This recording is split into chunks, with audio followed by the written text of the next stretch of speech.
ain't gonna lie to y'all, we got a lot of videos coming. Make sure y'all hit that notification bell. I got a lot of videos going live. This week is WrestleMania week for those wrestling fans who don't know. It's like the wrestling Super Bowl, so I might not do no video on Saturday, Sunday. I might not. If so, y'all go catch me Monday, Tuesday. We're gonna be dropping. I got a lot of videos that I catch up on, so you feel me? It's gonna be a lot. Make sure y'all hit that notification bell. Go ahead and get into it. Also on the second channel, I will be posting 2 videos every week, so y'all be on the lookout for that too. How y'all Thursday? This isn't an overly scary moment, but just a really odd situation that happened to me back in about 1997. Bam. In the late 90s and early 2000s, I worked doing trauma scene work. I was a supervisor of a crew that you never see or hear about, but what we did was go into homes, buildings, or structures after a homicide, suicide, accidental death, or situation like that. Sometimes they were very gruesome, and sometimes it was as simple as removing a chair and cutting out the carpet. Oftentimes, it involved a lot of cleaning and removal to sanitize the scene both visually and biologically. Our goal was to leave the scene as void as possible, like if you didn't know what happened there, you would just assume that it was under renovation. This one time, it was about midday, so not the usual middle of the night cleanup after a dead body call. I don't know why the police and fire departments always waited until the night to call us out, but I would say 80% of the time that's how it happened. The day was a bright, sunny, not-so-warm day in a suburb of Los Angeles. I won't give the exact details of the location for privacy, and I don't think I even remember exactly what street it was on, but I do know that it was an older yet very wealthy area of Los Angeles, the kind of neighborhood where you would expect doctors, business executives, or people in the entertainment industry to live in. As we pulled up to this home, it was a huge spread of mid-century modern with fancy landscaping and a long, curvy driveway. The place looked very well kept. The typical scenario was, I being the supervisor, would approach the door while my crew waited by the trucks. Since this was supposed to be a small job, we only had my vehicle and our service truck. I remember seeing an old fancy Mercedes and what looked like an old Porsche in the driveway. There were no other cars, but maybe there were some in the garage that I didn't see. As I walked up to the door, an older woman answered my knock. She was probably in her mid-50s, very well made up with lots of jewelry on. None of the stuff she had on looked cheap, but none of it was really the style of the 90s either. I explained we were there for the cleanup work, and I noticed that she had a drink in her hand like a martini or something. Like I said, this was the middle of the day and probably before lunch. She led me into the house, and it was surprisingly dark and hazy with cigarette smoke inside. Now, what happened next was really odd. The entire place looked like it was a time capsule from what I would call the Mad Men era. The house wasn't what gave me the creeps, but as she was leading me to like a second den area, we passed through the front room, another living room, and a bar and pool table area.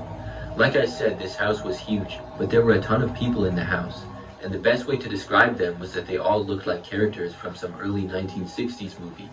There was a guy with a sport coat, glasses, and a boat captain's hat, a guy in a tuxedo, and a lady wearing a fur collar long evening dress. The other people were all dressed in some weird collage of outfits. The amount of people all throughout the house didn't add up as there were only 2 small cars in the driveway that would only fit 2 people. Where did all these fancy people come from? There was a low mumble of different conversations all around, with only an occasional glance at me as we were walking over to the scene. I remember one of those huge old cabinets with a record player playing old songs, and I felt like I was entering the Twilight Zone. We finally got to the room where the suicide happened. There was a red velvet chair where it had happened, and it wasn't a gunshot, but I assumed it was a razor to the wrists. The lady was standing in the entry of the room, and I was looking over to the scene. I told her that I would remove the carpet and remove and dispose of the chair that held most of the blood. She just nodded as she still had her drink in her hand. I asked her if she could sign the work order and release for disposal of personal property, meaning the chair. As she signed, she said, "When you and your crew are finished, just see yourselves out." I told her it probably wouldn't take us more than an hour. Then she turned and walked away back to her party. I made the journey back to the front door through the record playing, cigarette smoke, and low-toned party conversations. I got out to my truck and my crew and told them that this one is creepy and there was a party going on inside and everyone is dressed up. I led my crew back to the room and they started bagging up the chair and cutting out the old blue carpet. We never found out who committed suicide, but I assumed it was the lady's husband. As we were finishing up, I stayed behind in the room to take some final photos as it was our protocol to take before and after photos. I thought about looking for the lady of the house just to let her know we were finished, even though I got the impression we were supposed to do what we needed to do and then not bother her again. I still wanted to give her confirmation. So, as I slowly walked again through the party areas, I noticed no one was making eye contact with me or even acknowledging my presence. You would think that if everyone at a party had known about the death, it would have been a conversation or at least some interest. I walked over to the front door and turned to look back at the party stuck in a time capsule and closed the massive front door behind me. Driving away, I couldn't help but think of the strange day that job was. So bright and sunny outside, and I wonder how many of those people knew we had just cleaned up remnants of someone's last moments on Earth. They probably ain't give a fuck. That's crazy, bro. They definitely didn't give a fuck. In 2017, I went to a friend's birthday party. It was their 40th birthday, so it was a pretty big deal. I had recently lost my job and I was struggling with my mental health, but I had a very supportive husband and a good family life. It was a private house party, so I felt safe and excited to go to the party. My husband was supposed to go with me, but our childcare arrangements fell through at the last moment. I didn't want to go without my husband, but he felt like I needed a night out with my friends, and the birthday girl kept asking if I was coming, so I went. Like I said, it was a private party, and everyone there had been invited by the birthday girl. There were a half dozen people I knew really well. Everyone else was a stranger, but I assumed that the birthday girl had good judgment and everyone there was all right. We were all having a great time laughing and dancing. At one point, I stepped outside to cool down and smoke a cigarette. A fellow male partygoer joined me. We talked about the birthday girl, how we knew her, and we talked about football. As it turned out, we were both from the same city and supported the same team. We returned to the party and he asked me if I wanted a drink. I said no and raised my glass to show him that I already had one. I then put my drink down and went to dance with the birthday girl. When I returned from the dance floor, I took a big gulp of my drink, and after that, it all got a little hazy and I don't remember much at all. The rest of the story is pieced together from various sources and photos. There is a photo of the male party guest and me with another friend. I'm smiling at the camera with my arm around my friend and the guy next to me was kissing my cheek. I don't remember this. There's also a photo of me in the... But your friend backdoored you. That's crazy. Backdoor. Ain't no way she just kept calling. Your friend backdoored you, baby. Same guy who I had talked to when I'm leaning against him with my eyes closed. I don't remember any of these photos. I also don't remember talking anymore to the guy, and frankly, I don't remember much else about the night at all. I woke up the next morning at home on the sofa, and my husband was initially furious about the state I came home in, but he didn't know how bad it could have been. Apparently, several friends saw the guy who had drugged me earlier in the night trying to guide me into a waiting car, and they stopped him. When they challenged him, he said I agreed to leave with him, but I was incoherent at that point and had no recollection. A female friend took me home, which I also don't remember, but I know my friend saved me from something horrible. Once my husband knew what had happened, he was very supportive and concerned. I was later told how quickly my behavior had changed, and how quickly I had become uncoordinated and incoherent. I had never had my drink spiked before previously, but the scariest part to me was how quickly it happened. I gulped my drink, and like 2 minutes later I was incoherent and not able to remember anything from that night. That guy from the party had been decent friends with the birthday girl, but after that night had disappeared and no one was able to contact him or find him. This was all many years ago, and I saw the birthday girl recently, and she told me about the guy who drugged me and said he's currently in prison for assaulting his girlfriend in 2020. Please remember to always be careful with your drink. Never leave it unattended, no matter how safe the party seems. I made a mistake that night, and I'm forever grateful that my friends have been watching out for me.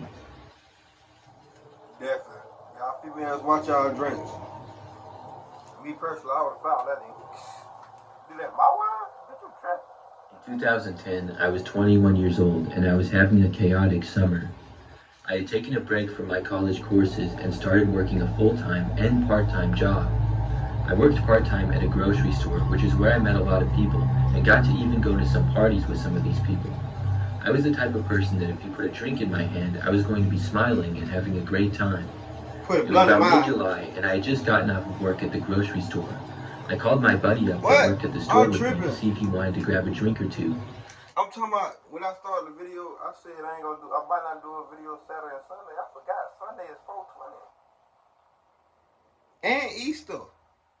420 Easter edition. And I already got a story we can react to. That's why I ain't react to him. That's exactly why I ain't react to him. Because I was going to react to him instead of nighttime. I damn sure was. But I was like, damn, he just came out with something. I ain't, y'all He already said know. he was going Y'all to someone's probably house already know what party I'm talking instead of about. the bar that night, so I decided to meet him We there. gonna do Mr. I went home, changed clothes, and proceeded to drive out to this party. It was approximately 10:30 p.m., and I had to drive out to this swampy-looking area surrounded by trailers and dirt roads for several miles. I remember turning onto the road where the house was located, and when I did, I saw about a quarter of a mile ahead of me a pickup truck with its emergency flashers on. I took a quick look at it and thought that it was maybe my friend's truck because it looked familiar. I drove up to the truck and I saw a guy sitting in the driver's seat with a girl in the passenger seat. I told them that I had mistaken them for someone else, but I asked if they were okay. The man looked like he was already boozed up that night and looked at me with a drunken smile and stated, "No man, I'm fine. I'm just trying to figure out what's going on myself." Once I checked to be sure they were okay, I went about my business and drove to the party. I arrived at the party shortly thereafter, and looking back now, I wish that I had never gotten out of my truck and set foot on that property. Damn. There were people standing around chatting in the front yard, while another guy kept yelling back at someone in the trailer. I guess an altercation or a disagreement had taken place before I got there, because all I kept hearing was someone yelling. They kept saying that if that guy comes back to his property, he was going to mess him up. I did my best to ignore all of it and went inside to play beer pong with some people I knew. I wasn't looking for any trouble that night. I just wanted to drink beer and chill. They're gonna mess him up. As I sat on the couch enjoying my cold one and talking with some of my friends, I saw a heavy-set guy storm into the back of the house and walk down a hallway. When he came back, he had what appeared to be a rifle and a shotgun in his hand and headed outside with them. He came back in, and for some reason, I introduced myself to him. He stared me down while puffing on a cigarette. My hand was extended out to him, but he didn't shake my hand. Instead, he pulled out his pocket knife and flicked it open and said, "Name is Billy, and you best be on my good side tonight." I remember after he walked away, I decided I had enough of this house party, and I drove back home. Something about that night was a little unsettling to me. I don't know what it was, but something just didn't seem right. A few days had passed, and I was on my way to work. Billy would have been so goddamn dead when he pulled that knife out. Play like that. I don't know. You don't know what for. I had to stop and fuel up, so I went to a gas station and then went inside to pay for gas. When I went in, I saw the newspaper rack over by the counter, and when I went to look at it, an article was titled, "Man Found Dead Near the River." The article wasn't what gave me the chills. It was the picture underneath the title. It was the man I saw parked on the side of the road that night when I was heading up to that party. People believed that someone had murdered him, and to this day, I don't believe this case has ever been solved.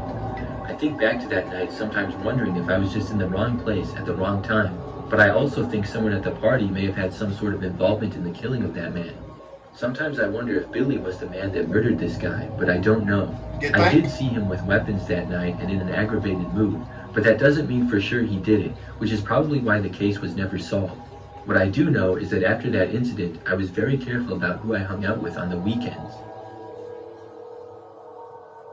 I thought it was 3 stories, man. I ain't know it, folks. One night back in high school, my buddy had a party at his house. The party was a good one, and late at night, after everyone had left, I ain't been to a house party in so long, we were all bro. sleeping over for the night. I ain't lie. His place was on the edge of a suburb. There are a lot of woods around the place that have always made me a bit wary. I guess I've always just been scared of the woods, I think. Anyways, 7 of us were in the house having a grand old time still, and we eventually decided to call it a night. Everyone went to... You throw a bunch of niggas in a fucking house with no security, no police around, just motherfuckers, something bound to go down. Motherfucker will wait, dudes will wait until they're around a lot of people and start acting hard. Females do the same shit too though. You see, lately I've been seeing a whole lot of females lately been finding that, you know what I'm saying, parties and get-togethers and shit like that. Like, god damn, do that shit on y'all time. Sleep on the floor in the living room except for me, since caffeine really makes it hard for me to nod off, and I had a lot of pop that night because I don't enjoy drinking. I was also the closest one to the back door. About 30 minutes after everyone else was asleep, I heard some rustling outside. I kept my ears open, and I started to hear tapping on the back door. It was very quiet, and no one else woke up from it. I was sure that it was just one of the guys trying to mess with me, or maybe someone from the party earlier that night who had forgot something, so I got up and peered through the blinds. Someone wearing a skull mask was out there, which made me jump a bit. Even after he noticed me, he kept tapping, so I whispered through the glass, "Come on, man, knock it off." He still kept tapping, though. I turned around to find out which of the guys it was by counting heads poking out of the sleeping bags. I counted 6, however. All my buddies were inside. The tapping then stopped. Right now, I turned back around, and the guy was now pressed against the door trying to open it. My buddies. At this point, I was almost frozen with fear. I ain't gonna lie to you, my buddies, sooner I ain't gonna lie. I know we don't play like that. You would have been at the door, I would have woke everybody up. Everybody would have been outside with guns. You wouldn't know what to do. I dropped the blinds I was peering through and backed away slowly. Guns pointed at you, Then you wouldn't know something. what. You shit on I don't know how to describe it. It was muffled and pretty far away at Don't first, let me be but drunk. then it seemed to come closer. Eventually, it got close enough that the guy stopped trying to open the door. The sound seemed to jump forward and change to more of a roar. The guy outside screamed bloody murder and booked it, and the sound followed him as he ran. A noise came to an abrupt stop after a few seconds. All my friends in the house had jumped up in panic. They asked me what was going on, and I was still frozen. One of the guys shook me while another 2 got up to look out the windows, but they saw nothing. When I was shaken, I came back to my senses and I told them what happened. Normally, I didn't think they would have believed me, but they heard that guy scream. We called the police about it, and they said they would look into it. We never saw anything on the news about it, though. The next morning, we decided to go out into the woods to look for the guy a bit. Normally, we wouldn't do that, but 2 of us were packing heat, so we went. Nothing was out of the ordinary, except that we saw a bit of a skull mask on the ground. I'm not sure if it's really as simple as that man outside got eaten by a wild animal, or if it was something else unnatural. The guys tell this story a lot, though, and I'm usually too scared to talk about it. These stories weren't too scary, you feel me? Including a champagne toast in my new place. I invited my boyfriend, my sister who I'll call Jamie, Oh, damn, my I thought that was daughter it. who I'll call Marie, my best friend, and my son and brother who live with me. It only lasted an hour or 2, and it mostly included giving everyone the tour of the place. My best friend and Jamie wanted to stop in every room and talk about my plans for it. We had pizza and had the champagne afterwards. My niece Marie had a great time running through the house. She and my sister have a 700 square foot apartment, so the place seemed huge to her. Marie loved my room too. I have a closet in my room with a built-in pedestal kind of thing, so we sat her on it and joked that she could have her tiny room. All in all, it was a good time. Everyone who didn't live there was headed out around the same time, starting with Jamie and Marie since it was a school night. Not even 5 minutes after Jamie and Marie left, my sister called me, still driving home. My sister sounded shaken, and I was worried for a second that her car broke down or that she got into an accident, but no. Jamie said she asked Marie if she had a good time and if she liked her aunt's new place. Marie said, "Yeah, I had fun with Auntie and the little girl." My sister said that she actually pumped the brakes on the car because her instinct was to stop the car in its tracks. There were no other children in the house that night, just my niece Marie. Jamie was trying not to scare Marie, but she wanted to know more, so she gently asked, "Oh, what little girl?" Marie said the little girl who had been standing behind me all night. My sister pressed her a little more and asked Marie what the girl looked like. Marie said that she had long black hair and that she had on a pretty blue dress. My sister asked if the little girl spoke to her, and Marie said no. She explained that she was shy, but they had fun chasing each other through the house, and that the little girl was sitting in her house, which was the pedestal in my closet. Kids can see ghosts. When we opened the door to my closet, Marie had hesitated to walk into the closet at first, and I didn't know why, but now I do. Apparently, I have a little girl ghost in my house. She likes my closet, and I think she likes me, at least hopefully. My house was built in 1900, so it has a long history, but I haven't looked into the history yet. I have not seen or heard a thing in this house since I moved in, but I did not sleep well the first few nights because of the information I had learned. Shit, I wasn't either. I ain't gonna lie to y'all. These stories really weren't scary for real. You know what I'm saying? Just a little mini scary. Make sure I give you a thumbs up. I don't know what video I'm doing tomorrow, bro. As you can see, we drop a video back to back to back. This video gonna be live. Make sure I give you a thumbs up, like, and subscribe. And also, you know what I'm saying? Come on with a new intro, new outro. Come with a whole new background drop, and I gotta give me another microphone too. So I forgot to do that another day. So I'm finna probably do that now. That being said, see when I see y'all niggas. Let's ride, man. Happy Thursday.